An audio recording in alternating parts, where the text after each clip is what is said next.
Virginia smoke. OVS, Old Virginia smoke. OVS, Old Virginia smoke.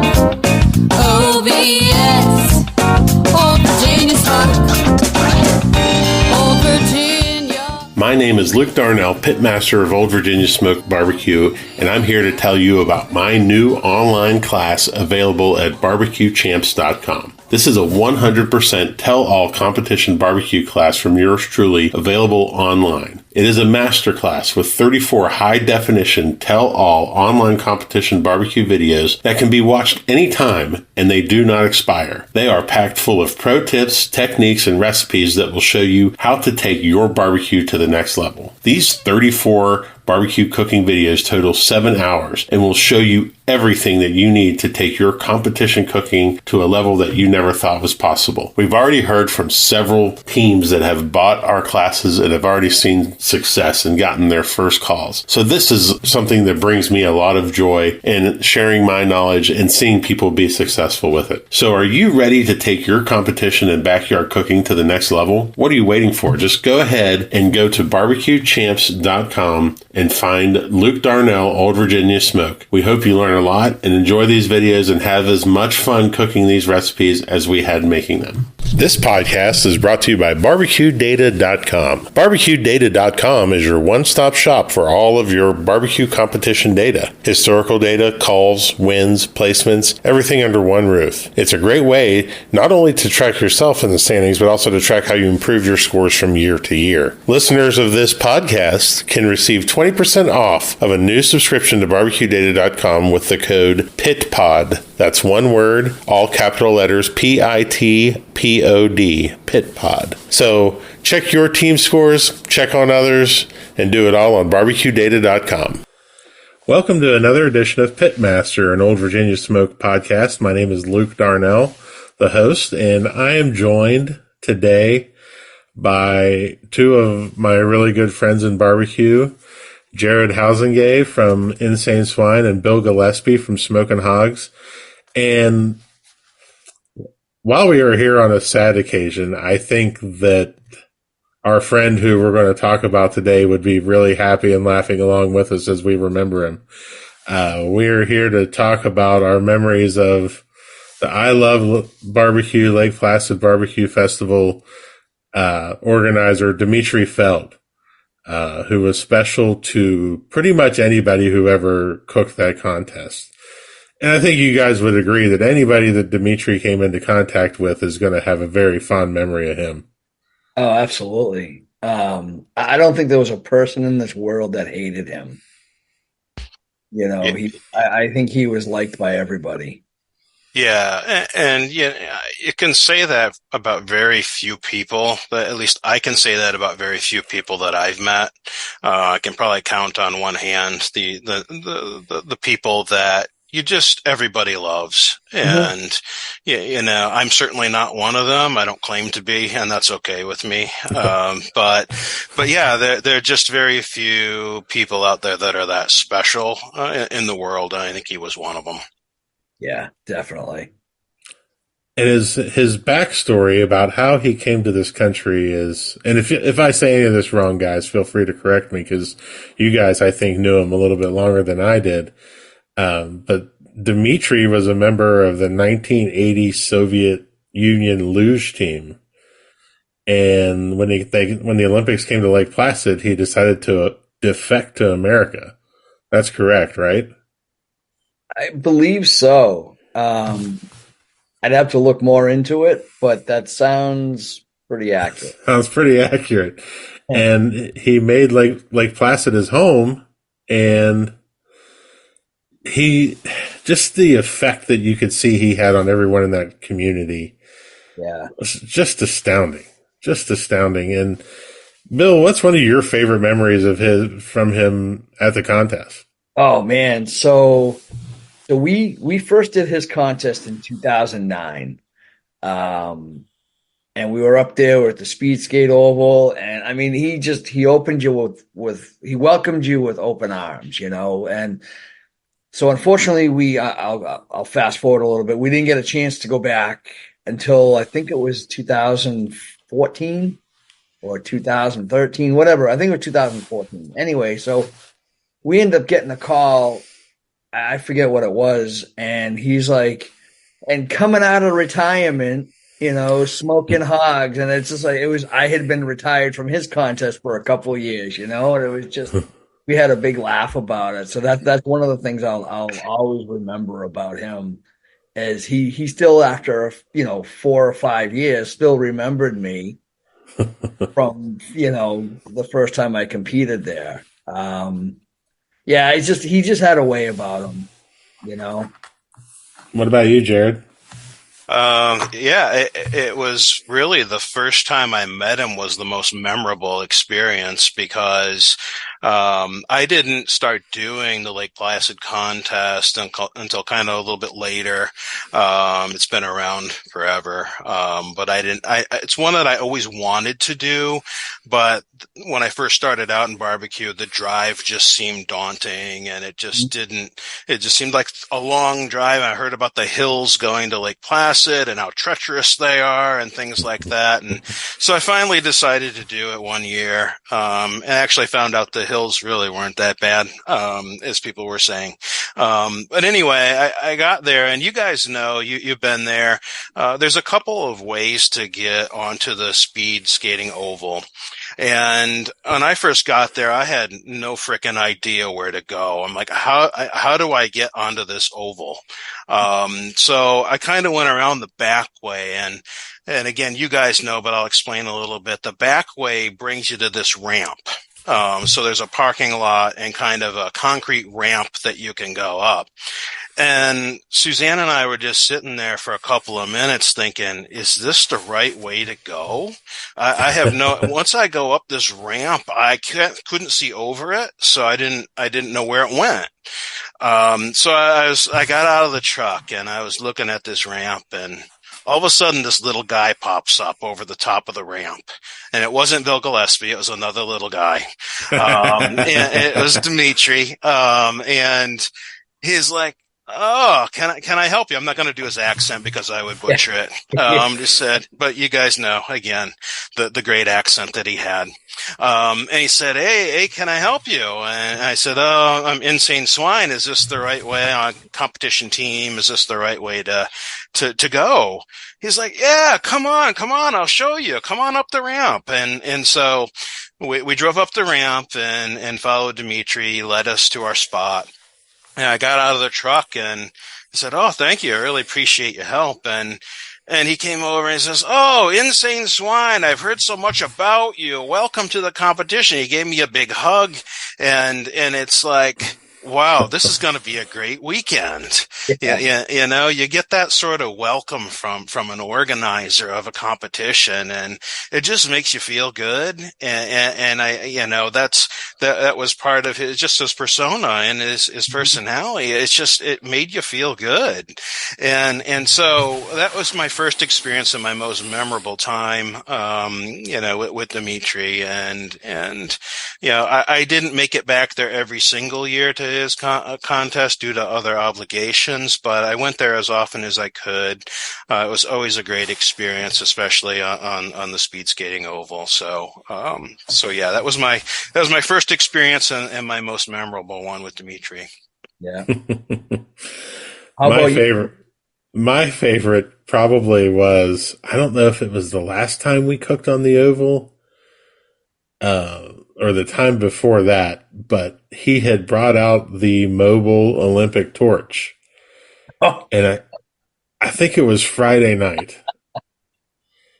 And we kept telling him that we were going to light it. Yeah. And he pulled me aside, and I swore to myself I wasn't going to do an impersonation, but I don't know if I can recall a Dmitry conversation without doing it. Because he pulled me aside. He goes, okay, you most responsible person here. So you're in charge of lighting this. And I'm like, what are you talking about? Like, I'm half in the bag, man. And you're not giving me any instructions. Just make sure to turn off when done. Okay.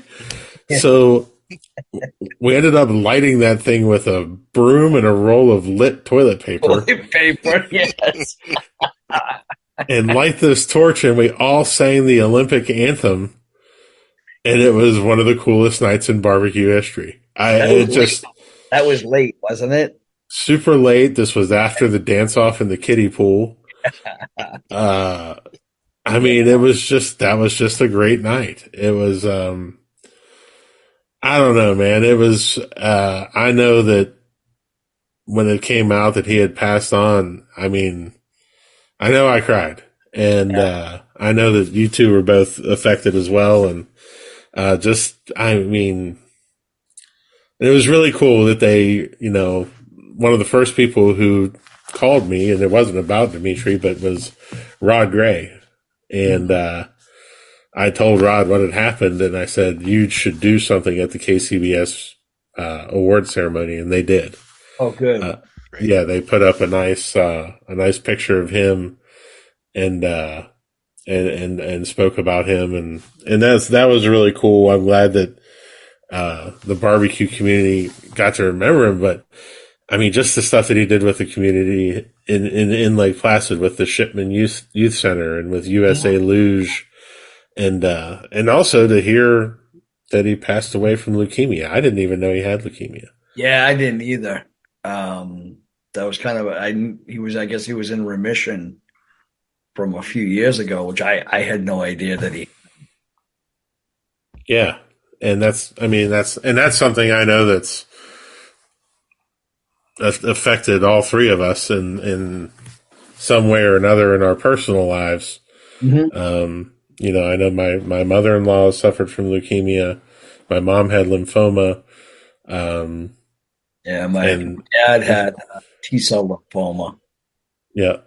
And just to hear that that's what happened, I mean, it's just very devastating. But I'm choosing to remember him for all the fun stuff. Absolutely. Yeah. The cheap cheese.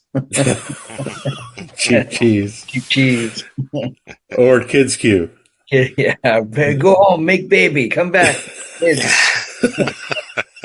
Go home, make babies. Next year we have Kids Q. I'm like, like Dmitry, I don't think it works that way. Yeah. All right. Go home, practice. Go home, practice, make kid. The practice is good. The make kid not so right, good. Right. But you know what was great about him, and I don't know if you ever heard his voice. Like when you get an email from him, when you read it, it read how he spoke. So you heard his voice in your head as you're reading the email. Every time. Yeah. So we mentioned earlier that, he was on the Soviet Olympic team, but Dmitry was actually Ukrainian and spent the last few years, of his life really like going back and forth to the Ukraine, bringing people back with him and hosting them in Lake Placid. There was no depths to the kindness of this man. Right. Yeah, I know he made several trips over the Ukraine, just helping people, with supplies, with support. He just everywhere he went, it seemed like he was doing something to help somebody. And just part of his nature, I think, just part of who he was. To your point earlier, Luke, I knew he was in remission as well. This latest bout, from my understanding, came on really quickly over the holidays. And I think that's what was such a shock, to everybody, other than his family, which, we can't offer enough condolences to his family. But it came as a shock to a lot of us who obviously didn't talk to him on a daily basis or a weekly basis that this happened. But, I agree, all of the great memories from that contest. And that contest, a lot of people don't know is, I forget what year it started, Bill, maybe but it was been going on forever. I mean, it was one of the longest lasting competitions in the Northeast. I think, I want to say it's like 15, 16 years, maybe. Yeah. Um, Yeah. And a lot of contests around here don't, they're lucky if they last over 5 years, right? Right. Right. Yep. Right. And yeah, it's, part of me hopes that it happens this year, just so, even if it's just a one-off, Mm-hmm. and they do it in honor of Dmitry, Yeah. I'd make every effort to go and do that. Yep. Definitely. Yeah. It's I just think about some of the funny shit he used to do. Oh my gosh, the awards! I would always stream that awards, and I would always post, "This is the best award ceremony you'll ever watch. You have to watch it." Yeah. And it never ever let down. He was so politically incorrect with, especially the last few years with the, he'd call it the China virus. Oh yeah, yeah. He didn't mince too many words. He did no. Oh God, he was. And he always had some sort of sideshow going on at that contest, Well, it was a big festival and people selling barbecue and everything, but, sometimes we would have the BMX bike riders on ramps. My favorite year was when they had the strongest man competition there. And they're all huddled in Jared's tent with the rain. Yeah. So it poured rain. And of course, me being Mr. Social, I'm next to these weightlifter, these great big guys and women, and I'm right next to them while they're practicing. They're warming up for this strongman competition, and it started just pouring rain all of a sudden, and of course, I've got my 10 by 10, or maybe it was a 10 by 20. I'm not sure what I had at that time, but everybody, I'm there trimming my brisket, right? It's the day before turn-ins. I'm trimming my brisket. And so I've got crap all over the table, dirty cutting board. I'm dropping shit on the ground. And all of these people come and huddle under my Easy Up, and a couple of them even went under my table. Yeah. And a couple of the women went under my table, and they're wearing like these tight gold, like spandex, like short shorts and things like this. And Luke is across from me, and he looked over and he was just laughing his ass off at this sight. And I'm just there with a dumb look on my face, like, what the fuck is going on? And I'm sure it was a sight to be had. It was. It is. And Dimitri's running around with his hood on, going, "It's okay." And I'm like, look over there. It's not okay. What's happening? Jared's going to lose his mind. And I know I have a picture of this somewhere. I know I do.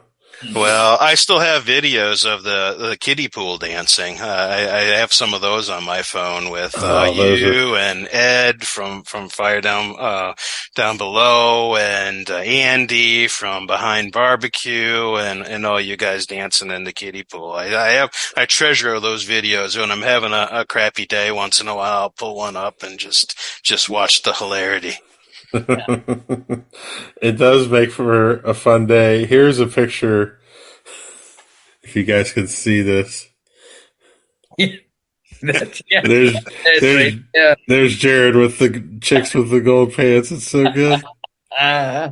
Look how muscular. Jeez. I didn't really want to kick him out because I think they'd kill me or something.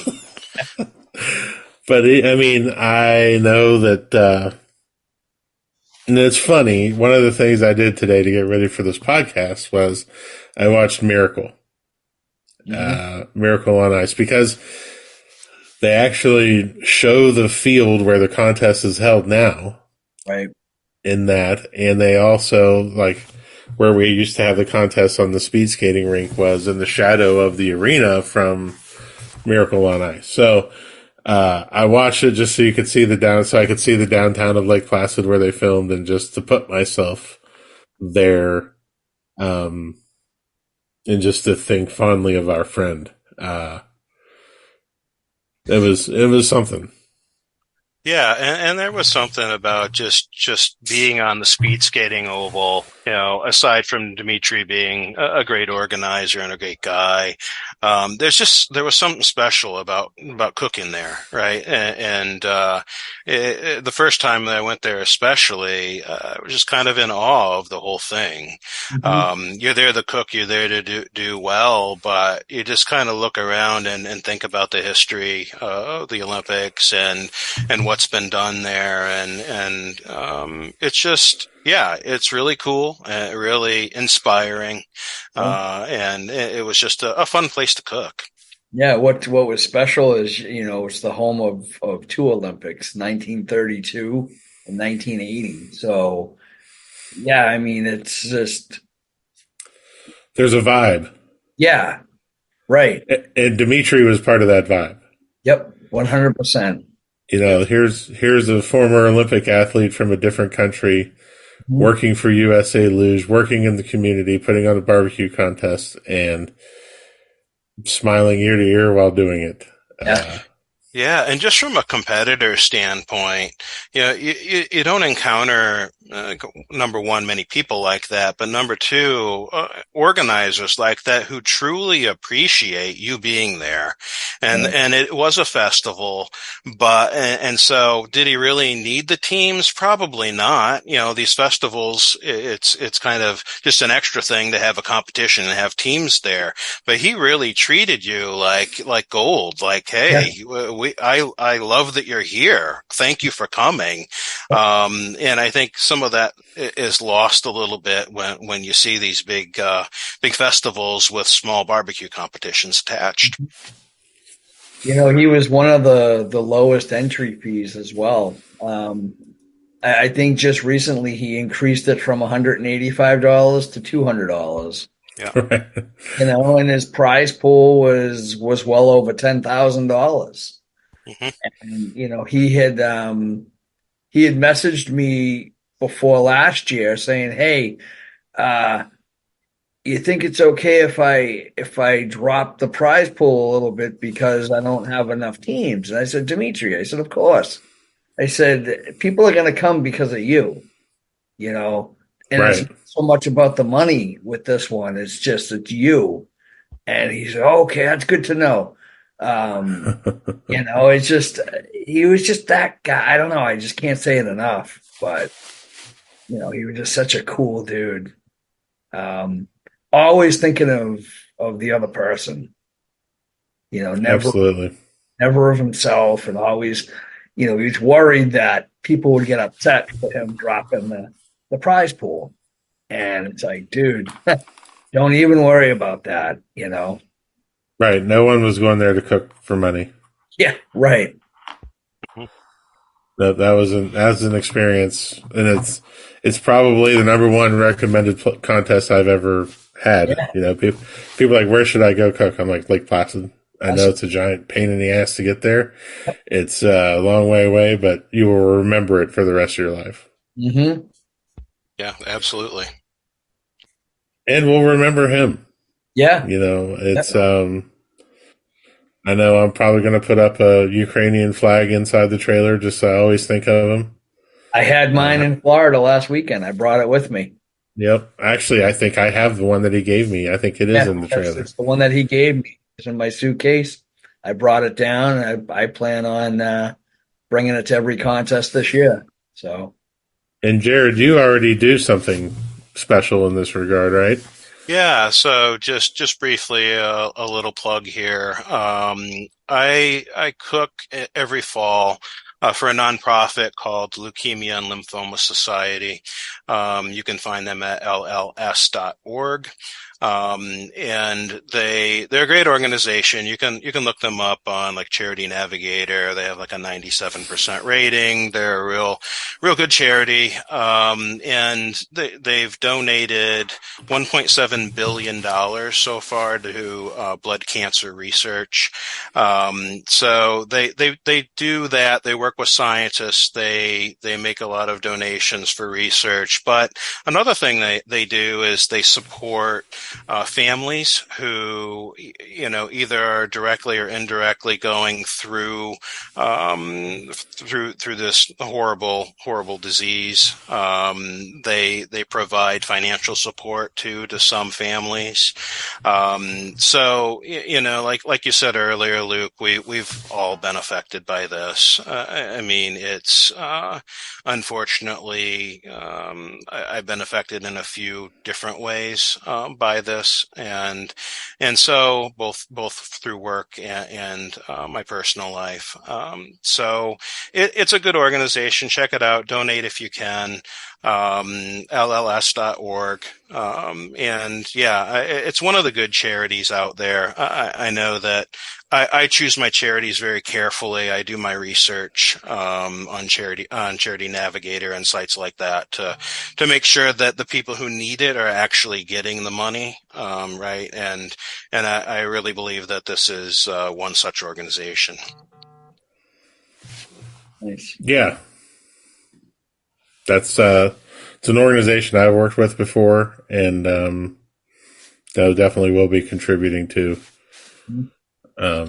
Yeah, they do something, or they do events around the country too, at all times of year, called Light the Night, where there's one in Boston Common every fall, like October, but they do them all over the place.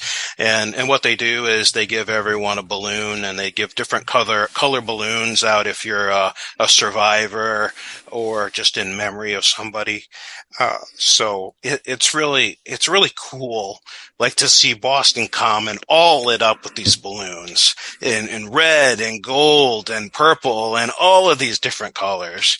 So yeah, that's something that they do as well to kind of get the community involved, get kind of more support in donations. And I'm going to quit talking about it because I'm getting choked up about it, but it's really cool. Yeah, and we're going to put when I make the post about this, we'll put a link in there, Jared.